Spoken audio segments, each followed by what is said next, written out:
La ciudad sin nombre. Al acercarme a la ciudad sin nombre me di cuenta de que estaba maldita. Avanzaba por un valle terrible reseco bajo la luna, y la vi a lo lejos emergiendo misteriosamente de las arenas, como aflora parcialmente un cadáver de una sepultura deshecha.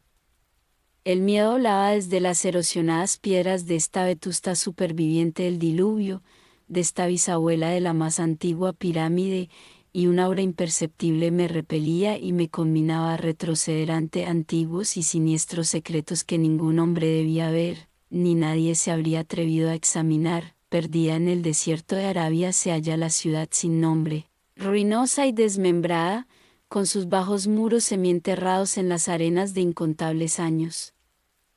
Así debía de encontrarse ya, antes de que pusieran las primeras piedras de Memphis, y cuando aún no se habían cosido los ladrillos de Babilonia. No hay leyendas tan antiguas que recojan su nombre o la recuerden con vida, pero se habla de ella temerosamente alrededor de las fogatas, y las abuelas cuchichean sobre ella también en las tiendas de los jeques, de forma que todas las tribus la habitan sin saber muy bien la razón. Esta fue la ciudad con la que el poeta loco Abdul al-Hazred soñó la noche antes de cantar su dístico inexplicable, que no está muerto lo que yace eternamente, y con el paso de los eos, aun la muerte puede morir. Yo debía haber sabido que los árabes tenían sus motivos para evitar la ciudad sin nombre. La ciudad de la que se habla en extraños relatos, pero que no ha visto ningún hombre vivo. Sin embargo, desafiándolos, penetré en el desierto inexplorado con mi camello. Solo yo la he visto, y por eso no existe en el mundo otro rostro que ostente las espantosas arrugas que el miedo ha marcado en el mío, ni se estremezca de forma tan horrible cuando el viento de la noche hace retemblar las ventanas. Cuando la descubrí, en la espantosa quietud del sueño interminable, me miró estremecida por los rayos de una luna fría en medio del calor del desierto. Y al devolverle yo su mirada, olvidé el júbilo de haberla descubierto, y me detuve con mi camello a esperar que amaneciera. 4 horas esperé, hasta que el oriente se volvió gris, se apagaron las estrellas, y el gris se convirtió en una claridad rosácea orlada de oro. Oí un gemido, y vi que se agitaba una tormenta de arena entre las piedras antiguas, aunque el cielo estaba claro y las vastas extensiones del desierto permanecían en silencio. Y de repente, por el borde lejano del desierto, surgió el canto resplandeciente del sol. A través de una minúscula tormenta de arena pasajera, y en mi estado febril imaginé que de alguna remota profundidad brotaba un estrépito de música metálica saludando al disco de fuego como Memnán lo saluda desde las orillas del Nilo.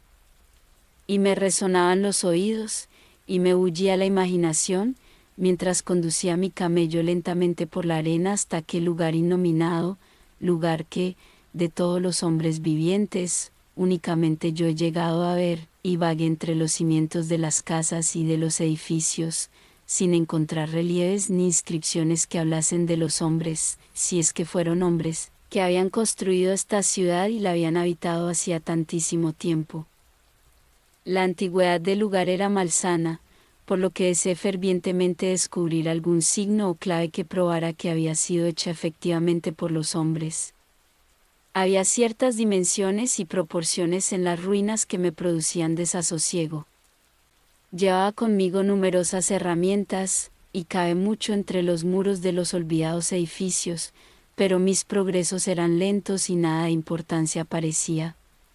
Cuando la noche y la luna volvieron otra vez, el viento frío me trajo un nuevo temor, de forma que no me atreví a quedarme en la ciudad. Y al salir de los antiguos muros para descansar, una pequeña tormenta de arena se levantó detrás de mí, soplando entre las piedras grises, a pesar de que brillaba la luna, y casi todo el desierto permanecía inmóvil. Al amanecer desperté de una cabalgata de horribles pesadillas, y me resonó en los oídos como un tañido metálico. Vi asomar el sol rojizo entre las últimas ráfagas de una pequeña tormenta de arena que flotaba sobre la ciudad sin nombre, haciendo más patente la quietud del paisaje. Una vez más, Me interné en las lúgubres ruinas que abultaban bajo las arenas como un ogro bajo su colcha, y de nuevo cavé en vano en busca de reliquias de la olvidada raza. A mediodía descansé, y dediqué la tarde a señalar los muros, las calles olvidadas y los contornos de los casi desaparecidos edificios. Observé que la ciudad había sido efectivamente poderosa, y me pregunté cuáles pudieron ser los orígenes de su grandeza. Me representaba el esplendor de una edad tan remota que Caldea no podría recordarla, y pensé en Sarnath la predestinada, ya existente en la tierra de Mnar cuando la humanidad era todavía joven, y en Aibi, excavada en la piedra gris antes de la aparición de los hombres. De repente, llegué a un lugar donde la roca del subsuelo emergía de la arena formando un bajo acantilado y vi con alegría lo que parecía prometer nuevos vestigios del pueblo antediluviano. Toscamente talladas en la cara del acantilado, aparecían las inequívocas fachadas de varios edificios pequeños o templos achaparrados, cuyos interiores conservaban quizá numerosos secretos de edades incalculablemente remotas, aunque las tormentas de arena habían borrado hacía tiempo los relieves que sin duda exhibieron en su exterior. Las oscuras aberturas próximas a mí eran muy bajas y estaban cegadas por las arenas, pero limpié una de ellas con la pala y me introduje a gatas, llevando una antorcha que me revelase los misterios que hubiese. Una vez en el interior, vi que la caverna era efectivamente un templo, y descubrí claros signos de la raza que había vivido y practicado su religión antes de que el desierto fuese desierto. No faltaban altares primitivos, pilares y nichos, todo singularmente bajo, y aunque no veía esculturas ni frescos, había muchas piedras extrañas, claramente talladas en forma de símbolos por algún medio artificial. Era muy extraña la baja altura de la cámara cincelada, ya que apenas me permitía estar de rodillas, pero el recinto era tan grande que la antorcha revelaba una parte solamente. Algunos de los últimos rincones me producían temor, ya que determinados altares y piedras sugerían olvidados ritos de naturaleza repugnante e inexplicable que hicieron que me preguntase qué clase de hombres podían haber construido y frecuentado semejante templo. Cuando hube visto todo lo que contenía el lugar, salí gateando otra vez, ansioso por averiguar lo que pudieran revelarme los templos. La noche se estaba echando encima, pero las cosas tangibles que había visto hacían que mi curiosidad fuese más fuerte que mi miedo, y no huí de las largas sombras lunares que me habían intimidado la primera vez que vi la ciudad sin nombre. En el crepúsculo, limpié otra abertura, y encendiendo una nueva antorcha me introduje a rastras por ella, y descubrí más piedras y símbolos enigmáticos, pero todo era tan vago como en el otro templo. El recinto era igual de bajo, aunque bastante menos amplio, y terminaba en un estrecho pasadizo en el que había oscuras y misteriosas hornacinas. Y me encontraba examinando estas hornacinas cuando el ruido del viento y mi camello turbaron la quietud, y me hicieron salir a ver qué había asustado al animal. La luna brillaba intensamente sobre las primitivas ruinas, iluminando una densa nube de arena que parecía producida por un viento fuerte, aunque decreciente, que soplaba desde algún lugar del acantilado que tenía ante mí. Sabía que era este viento frío y arenoso lo que había inquietado al camello, y estaba a punto de llevarlo a un lugar más protegido, cuando alcé los ojos por casualidad y vi que no soplaba viento alguno en lo alto del acantilado. Esto me dejó asombrado, y me produjo temor otra vez, pero inmediatamente recordé los vientos locales y súbitos que había observado anteriormente durante el amanecer y el crepúsculo, y pensé que era cosa normal. Supuse que provenía de alguna grieta de la roca que comunicaba con alguna cueva, y me puse a observar el remolino de arena a fin de localizar su origen. No tardé en descubrir que salía de un orificio negro de un templo bastante más al sur de donde yo estaba, casi fuera de mi vista. Eché a andar contra la nube sofocante de arena, en dirección a dicho templo, y al acercarme descubrí que era más grande que los demás, y que su entrada estaba bastante menos obstruida de arena dura. Habría entrado, de no ser por la terrible fuerza de aquel viento frío que casi apagaba mi antorcha. Brotaba furioso por la oscura puerta suspirando misteriosamente mientras agitaba la arena y la esparcía por entre las espectrales ruinas. Poco después empezó a amainar, y la arena se fue aquietando poco a poco, hasta que finalmente todo quedó inmóvil otra vez, pero una presencia parecía acechar entre las piedras fantasmales de la ciudad, y cuando alcé los ojos hacia la luna, me pareció que temblaba como si se reflejara en la superficie de unas aguas trémulas. Me sentía más asustado de lo que podía explicarme, aunque no lo bastante como para reprimir mi sed de prodigios, así que tan pronto como el viento se calmó, crucé el umbral y me introduje en el oscuro recinto de donde había brotado el viento. Este templo, como había imaginado desde el exterior, era el más grande de cuantos había visitado hasta el momento. Probablemente era una caverna natural, ya que lo recorrían vientos que procedían de alguna región interior. Aquí podía estar completamente de pie, pero vi que las piedras y los altares eran tan bajos como los de los otros templos. En los muros y en el techo observé por primera vez vestigios del arte pictórico de la antigua raza, curiosas rayas onduladas hechas con una pintura que casi se había borrado o descascarillado, y en dos de los altares vi con creciente excitación un laberinto de relieves curvilíneos bastante bien trazados.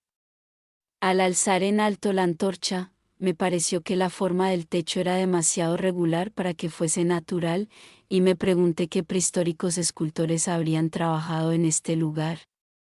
Su habilidad técnica debió de ser inmensa. Luego, una súbita llamarada de la caprichosa antorcha me reveló lo que había estado buscando, el acceso a aquellos abismos más remotos de los que había brotado el inesperado viento.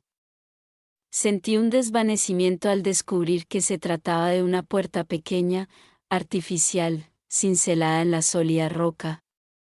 Metí la antorcha por ella, y vi un túnel negro de techo bajo y abovedado que se curvaba sobre un tramo descendente de toscos escalones, muy pequeños, numerosos y empinados. Siempre veré esos peldaños en mis sueños, ya que llegué a saber lo que significaban. En aquel momento no sabía si considerar los peldaños o meros apoyos para salvar una pendiente demasiado pronunciada.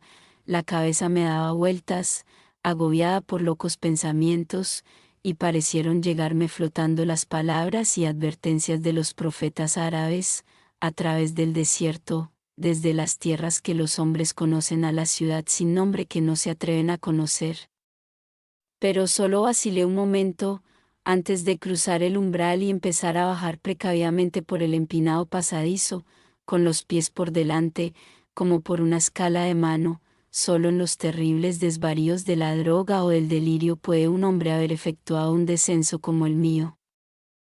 El estrecho pasadizo bajaba interminable como un pozo espantosamente fantasmal, y la antorcha que yo sostenía por encima de mi cabeza no alcanzaba a iluminar las ignoradas profundidades hacia las que descendía.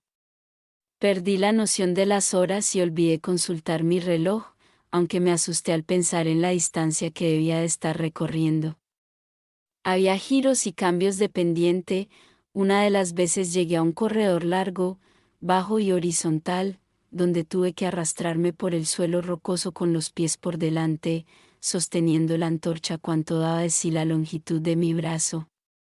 No había altura suficiente para permanecer de rodillas. Después, me encontré con otra escalera empinada. Y seguí bajando interminablemente mientras mi antorcha se iba debilitando poco a poco, hasta que se apagó. Creo que no me di cuenta en ese momento, porque cuando lo noté, aún la sostenía por encima de mí como si me siguiera alumbrando.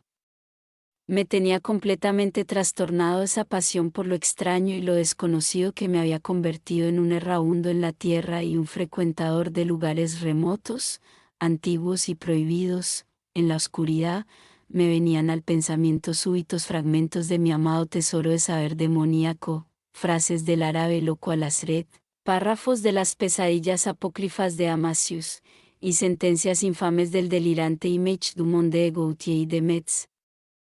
Repetía citas extrañas y murmuraba cosas sobre Afrasia y los demonios que bajaban flotando con él por el Oxus. Más tarde, recité una y otra vez la frase de uno de los relatos de Lord Danseini, la sorda negrura del abismo. En una ocasión en que el descenso se volvió asombrosamente pronunciado, repetí con voz monótona un pasaje de Tomás Moro, hasta que tuve miedo de recitarlo más, un pozo de tinieblas. Negro, tomó un caldero de brujas, lleno de drogas lunares en eclipse destiladas. Al inclinarme a mirar si podía bajar el pie, por ese abismo, vi, abajo, hasta donde alcanzaba la mirada, negras paredes lisas como el cristal, recién acabadas de pulir, y con esa negra pesqué el trono de la muerte, de rama por sus bordes viscosos. El tiempo había dejado de existir por completo cuando mis pies tocaron nuevamente un suelo horizontal, y llegué a un recinto algo más alto que los dos templos anteriores que, ahora, estaban a una distancia incalculable, por encima de mí. No podía ponerme de pie, pero podía enderezarme arrodillado, y en la oscuridad, me arrastré y gateé de un lado para otro al azar. No tardé en darme cuenta de que me encontraba en un estrecho pasadizo en cuyas paredes se alineaban numerosos estuches de madera con el frente de cristal. El descubrir en semejante lugar paleozoico y abismal objetos de cristal y madera pulimentada me produjo un estremecimiento, dadas sus posibles implicaciones. Al parecer, los estuches estaban ordenados a lo largo del pasadizo a intervalos regulares, y eran oblongos y horizontales, espantosamente parecidos a ataúdes por su forma y tamaño. Cuando traté de mover uno o dos, a fin de examinarlos, descubrí que estaban firmemente sujetos, comprobé que el pasadizo era largo y seguía adelante con rapidez, emprendiendo una carrera a cuatro patas que habría parecido horrible de haber habido alguien observándome en la oscuridad. De vez en cuando me desplazaba a un lado y a otro para palpar mis alrededores y cerciorarme de que los muros y las filas de estuches seguían todavía. El hombre está tan acostumbrado a pensar visualmente que casi me olvidé de la oscuridad, representándome el interminable corredor monótonamente cubierto de madera y cristal como si lo viese.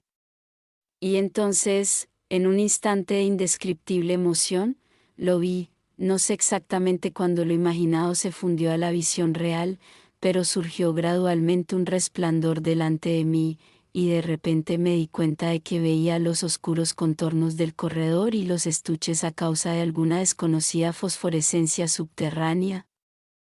Durante un momento todo fue exactamente como yo lo había imaginado, ya que era muy débil la claridad, pero al avanzar maquinalmente hacia la luz cada vez más fuerte, descubrí que lo que yo había imaginado era demasiado débil. Esta sala no era una reliquia rudimentaria como los templos de arriba, sino un monumento de un arte de lo más magnífico y exótico. Ricos y vívidos y atrevidamente fantásticos dibujos y pinturas componían una decoración mural continua cuyas líneas y colores superarían toda descripción. Los estuches eran de una madera extrañamente dorada, con un frente de exquisito cristal, y contenían los cuerpos momificados de unas criaturas que superarían en grotesca fealdad los sueños más caóticos del hombre. Es imposible dar una idea de estas monstruosidades. Era de naturaleza reptil con unos rasgos corporales que unas veces recordaban al cocodrilo, otras a la foca, pero más frecuentemente a seres que el naturalista y el paleontólogo no han conocido jamás. Tenían más o menos el tamaño de un hombre bajo, y sus extremidades anteriores estaban dotadas de unas zarpas delicadas claramente parecidas a las manos y los dedos humanos. Pero lo más extraño de todo eran sus cabezas, cuyo contorno transgredía todos los principios biológicos conocidos. No hay nada a lo que aquellas criaturas se pueda comparar con propiedad. Fugazmente, pensé en seres tan diversos como el gato, el perro dogo, el mítico sátiro y el ser humano. Ni el propio Júpiter tuvo una frente tan enorme y protuberante, sin embargo, los cuernos, la carencia de nariz y la mandíbula de caimán, le situaba fuera de toda categoría establecida. Durante un rato dudé de la realidad de las momias, casi inclinándome a suponer que se trataba de ídolos artificiales, pero no tardé en convencerme de que eran efectivamente especies paleógenas que habían existido cuando la ciudad sin nombre estaba viva. Como para rematar el carácter grotesco de sus naturalezas, la mayoría estaban suntuosamente vestidas con tejidos costosos y lujosamente cargadas de adornos de oro, joyas y metales brillantes y desconocidos. La importancia de estas criaturas reptiles debió de ser inmensa, ya que estaban en primer término, entre los extravagantes motivos de los frescos que decoraban las paredes y los techos. El artista las había retratado con inigualable habilidad en su propio mundo, en el cual tenían ciudades y jardines trazados según sus dimensiones, y no pude por menos de pensar que su historia representada era alegórica, revelando quizá el progreso de la raza que las adoraba. Estas criaturas, me decía, debían de ser para los habitantes de la ciudad sin nombre lo que fue la loba para Roma, o los animales totémicos para una tribu de indios. Siguiendo esta teoría, pude descifrar someramente una épica asombrosa de la ciudad sin nombre, la crónica de una poderosa metrópoli costera que gobernó el mundo antes de que África surgiera de las olas, y de sus luchas cuando el mar se retiró y el desierto invadió el fértil valle que la mantenía. Vi sus guerras y sus triunfos, sus tribulaciones y derrotas, y después, su terrible lucha contra el desierto, cuando miles de sus habitantes, representados aquí alegóricamente como grotescos reptiles, se vieron empujados a abrirse camino hacia abajo, excavando la roca de alguna forma prodigiosa, en busca del mundo del que les habían hablado sus profetas. Todo era misteriosamente vívido y realista, y su conexión con el impresionante descenso que yo había efectuado era inequívoco. Incluso reconocía los pasadizos. Al avanzar por el corredor hacia la luz más brillante, vi nuevas etapas de la épica representada, la despedida de la raza que había habitado la ciudad sin nombre y el valle hacía unos 10 millones de años, la raza cuyas almas se negaban a abandonar los escenarios que sus cuerpos habían conocido durante tanto tiempo, en los que se habían asentado como nómadas durante la juventud de la tierra, tallando en la roca virgen aquellos santuarios en los que no habían dejado de practicar sus cultos religiosos. Ahora que había más luz, pude examinar las pinturas con más detenimiento, y recordando que los extraños reptiles debían de representar a los hombres desconocidos, pensé en las costumbres imperantes en la ciudad sin nombre. Había muchas cosas inexplicables. La civilización, que incluía un alfabeto escrito, había llegado a alcanzar, al parecer, un grado superior al de aquellas otras inmensamente posteriores de Egipto y de Caldea, aunque noté omisiones singulares. Por ejemplo, no pude descubrir ninguna representación de la muerte o de las costumbres funerarias. Salvo en las escenas de guerra, de violencia o de plagas, así que me preguntaba por qué esta reserva respecto de la muerte natural. Era como si hubiesen abrigado un ideal de inmortalidad como una ilusión esperanzadora. Más cerca del final del pasadizo había pintadas escenas de máximo exotismo y extravagancia, vistas de la ciudad sin nombre que ahora contrastaban por su despoblación y su creciente ruina, y de un extraño y nuevo reino paradisíaco hacia el que la raza se había abierto camino con sus cinceles a través de la roca. En estas perspectivas, la ciudad y el valle desierto aparecían siempre a la luz de la luna, con un halo dorado flotando sobre los muros derruidos y medio revelando la espléndida perfección de los tiempos anteriores, espectralmente insinuada por el artista. Las escenas paradisíacas eran casi demasiado extravagantes para que resultaran creíbles, retratando un mundo oculto de luz eterna, lleno de ciudades gloriosas y de montes y valles etéreos. Al final, me pareció ver signos de un anticlímax artístico. Las pinturas se volvieron menos hábiles y mucho más extrañas, incluso, que las más disparatadas de las primeras. Parecían reflejar una lenta decadencia de la antigua estirpe, a la vez que una creciente ferocidad hacia el mundo exterior del que les había arrojado el desierto. Las formas de las gentes, siempre simbolizadas por los reptiles sagrados, parecían ir consumiéndose gradualmente, aunque su espíritu, al que mostraban flotando por encima de las ruinas bañadas por la luna, aumentaba en proporción. Unos sacerdotes flacos, representados como reptiles con atuendos ornamentales, maldecían el aire de la superficie y a cuantos seres lo respiraban. Y en una terrible escena final se veía a un hombre de aspecto primitivo, quizá un pionero de la antigua Irem, la ciudad de los pilares, en el momento de ser despedazado por los miembros de la raza anterior. Recuerdo el temor que la ciudad sin nombre inspiraba a los árabes, y me alegré de que más allá de este lugar, los muros grises y el techo estuviesen desnudos de pinturas. Mientras contemplaba el cortejo de la historia mural, me fui acercando al final del recinto de techo bajo, hasta que descubrí una entrada de la cual subía la luminosa fosforescencia. Me arrastré hasta ella, y dejé escapar un alarido de infinito asombro ante lo que había al otro lado, pues en vez de descubrir nuevas cámaras más iluminadas, me asomé a un ilimitado vacío de uniforme resplandor, como supongo que se vería desde la cumbre del monte Everest, al contemplar un mar de bruma iluminada por el sol.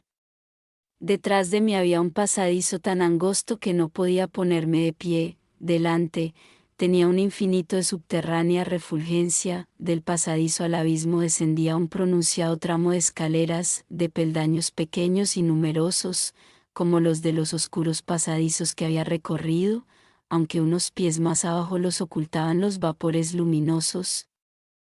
Abatida contra el muro de la izquierda, había abierta una pesada puerta de bronce, increíblemente gruesa y decorada con fantásticos bajorrelieves, capaz de aislar todo el mundo interior de luz, si se cerraba, respecto de las bóvedas y pasadizos de roca. Miré los peldaños, y de momento, me dio miedo descender por ellos. Tiré de la puerta de bronce, pero no pude moverla. Luego me tumbé boca abajo en el suelo de losas, con la mente inflamada en prodigiosas reflexiones que ni siquiera el mortal agotamiento podía disipar. Mientras estaba tendido, con los ojos cerrados y pensando libremente, me volvieron a la conciencia muchos detalles que había observado de pasada en los frescos con un significado nuevo y terrible. Escenas que representaban la ciudad sin nombre en su esplendor, la vegetación del valle que la rodeaba, y las tierras distantes con las que sus mercaderes comerciaban. La alegoría de las criaturas reptantes me desconcertaba por su universal distinción, y me asombraba que se conservase con tanta insistencia en una historia de tal importancia. En los frescos se representaba la ciudad sin nombre guardando la debida proporción con los reptiles. Me preguntaba cuáles serían sus proporciones reales y su magnificencia, y medité un momento sobre determinadas peculiaridades que había notado en las ruinas. Me parecía extraña la escasa altura de los templos primordiales y el corredor del subsuelo.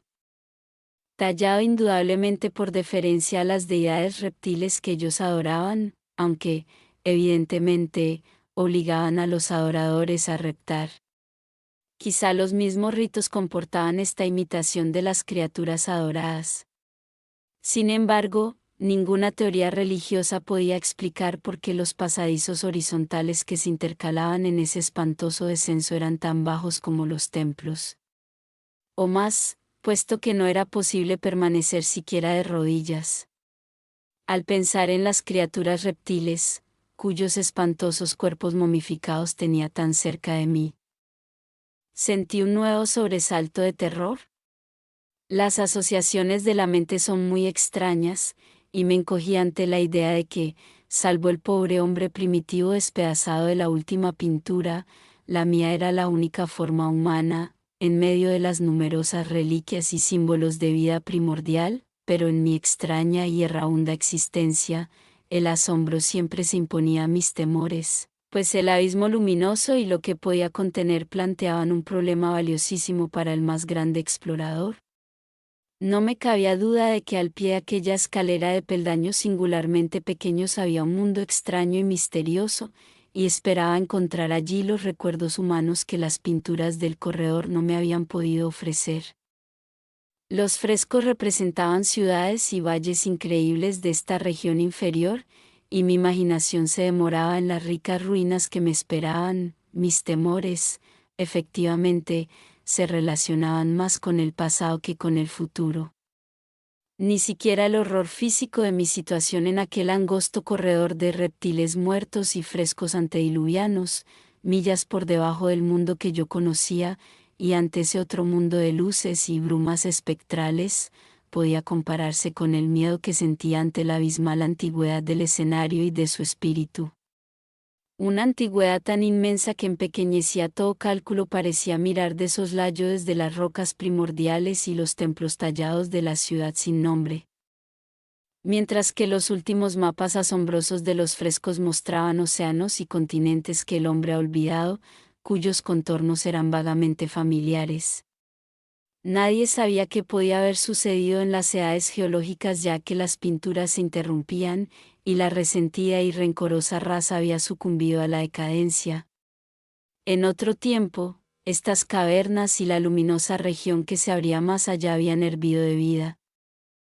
Ahora, me encontraba solo entre estas vívidas reliquias, y temblaba al pensar en los incontables siglos durante los cuales dichas reliquias habían mantenido una vigilia muda y abandonada. De pronto, me invadió nuevamente aquel agudo terror que de cuando en cuando me asaltaba desde que había visto el terrible valle y la ciudad sin nombre bajo la fría luna, y a pesar de mi cansancio, me sorprendí a mí mismo incorporándome frenéticamente, y mirando hacia el oscuro corredor, hacia los túneles que subían al mundo exterior.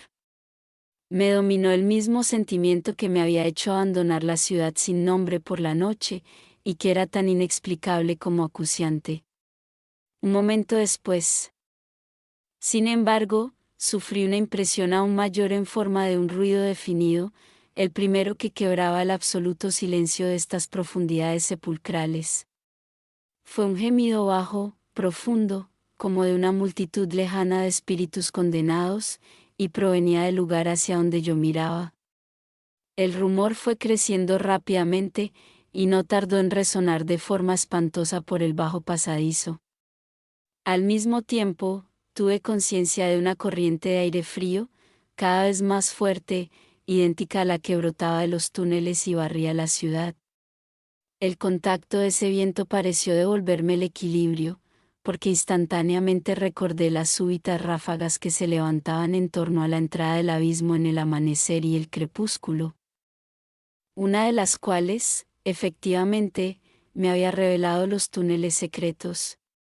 Consulté mi reloj y vi que faltaba poco para amanecer, así que me preparé para resistir el vendaval que regresaba a su caverna, del mismo modo que había salido al atardecer. Mi miedo disminuyó otra vez, ya que un fenómeno natural tiende a disipar las lucubraciones sobre lo desconocido. Cada vez entraba con más violencia el quejumbroso y aullante viento de la noche, precipitándose en el abismo subterráneo. No me había esperado una furia semejante, y al darme cuenta de que, en efecto, me iba deslizando por el suelo hacia el abismo, me asaltaron 1000 nuevos terrores imaginarios. La malignidad de aquella corriente despertó en mí increíbles figuraciones. Una vez más me comparé, con un estremecimiento, a la única imagen humana del espantoso corredor, al hombre despedazado por la desconocida raza, porque los zarpazos demoníacos de los torbellinos parecían contener una furia vindicativa tanto más fuerte cuanto que me sentía casi impotente. Cerca del final, creo que grité frenéticamente, casi enloquecido.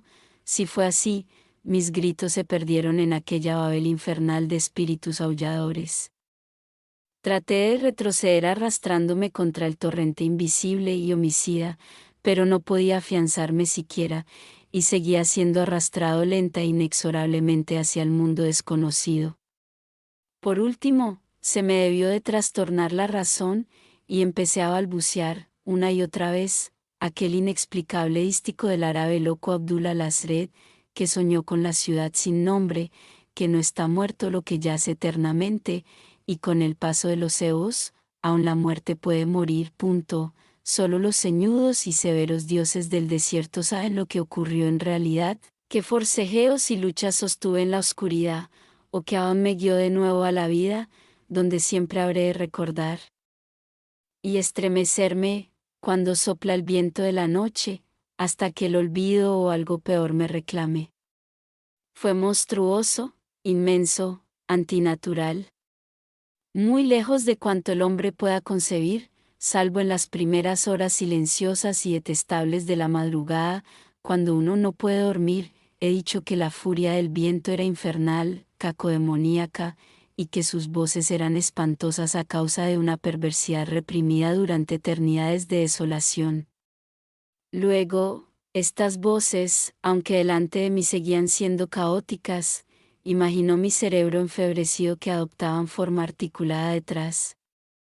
Al volverme, vi recortarse contra el éter luminoso del abismo lo que no podía verse en la oscuridad del corredor, una horda pesadillesca de seres que se precipitaban, de demonios semitransparentes distorsionados por el odio, grotescamente ataviados, y pertenecientes a una raza que nadie habría podido confundir, la de las criaturas reptiles de la ciudad sin nombre.